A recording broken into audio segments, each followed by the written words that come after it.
Operation सिंदूर हे नाव मला असं वाटतं की अधिक बोलकं आहे. ते ध्वस्त करतानाचं संपूर्ण शूटिंग अवेलेबल असल्यामुळे कोणाला पुरावा मागण्याकरता स्कोप देखील राहिलेला नाही.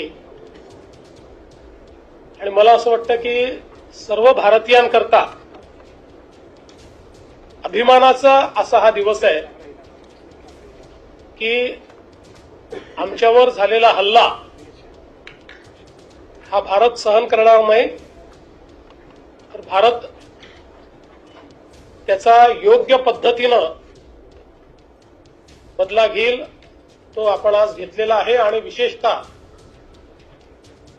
ऑपरेशन सिंदूर हे नाव मला असं वाटतं की अधिक बोलकं आहे.